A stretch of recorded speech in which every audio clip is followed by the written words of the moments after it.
Welcome to this video on the autoimmune protocol, AIP.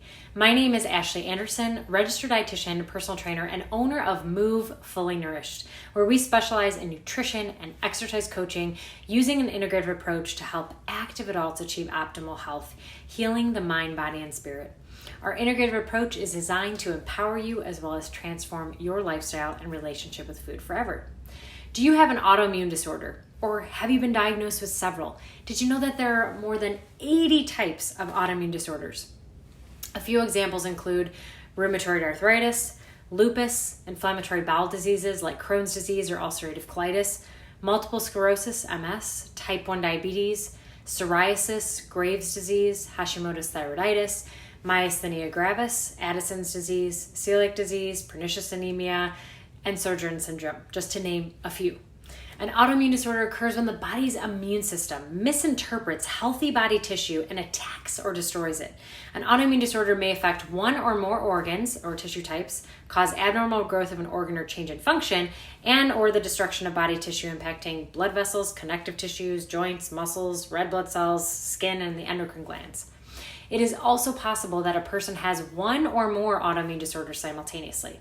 In order to reduce inflammation, improve or eliminate symptoms, balance hormones, repair the gut, and regulate the immune system, we use the AIP or autoimmune protocol with our clients. This is a science-based elimination and reintroduction diet and lifestyle protocol that involves removing food-driven sources of inflammation while increasing intake of nutrient-dense foods and addressing lifestyle factors like sleep, stress management, movement, and connection with nature and humans to manage and improve inflammatory markers of the autoimmune disease or diseases.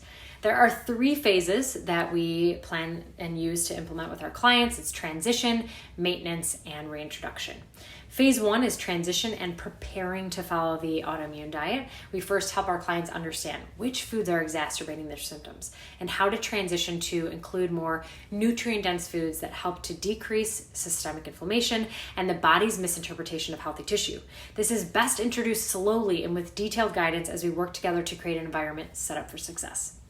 Phase 2 is maintenance and full transition. The second phase is full immersion of the elimination of anti-inflammatory foods and maintain the diet for 30 days and helping the body heal. Many people do need those 60 to 90 days to really optimize their healing process. And if symptoms last longer while following the elimination diet to a T, then we need to pull in other healthcare providers. Phase 3 is reintroduction and improvement. The final phase occurs when an individual has measured improvements of their symptoms from the original ailments, as well as improved laboratory values and markers of inflammation from diet and lifestyle changes. And a person has also spent 30 to 90 days, again, being fully compliant with the elimination phase. And at the end of this phase, the individual's diet is personalized and nutrient-dense with the least amount of restriction possible by slowly adding certain foods back in without causing symptoms to return. If a food is reintroduced and brings back symptoms, that particular food may need to be eliminated for a longer period of time or indefinitely. Now you may be wondering what foods are eliminated in phase 1 and 2. Here is a short list and you can find more on our blog.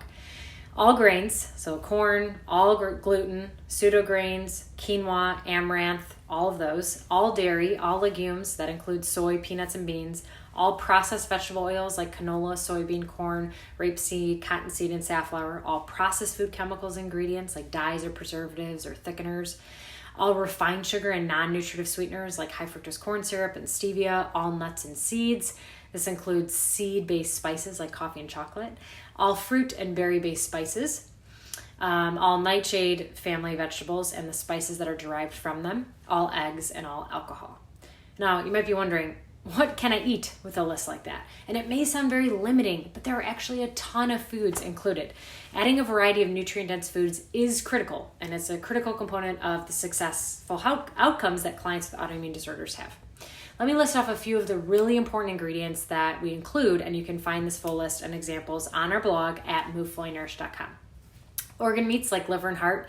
And if you're making a face at that first ingredient, let me assure you that the way it's used is hidden in dishes that you would never know it's there. Plus, if you've never had heart before, it actually has a very tender and non-ironing flavor that liver can have. Okay, I digress. Let's move on.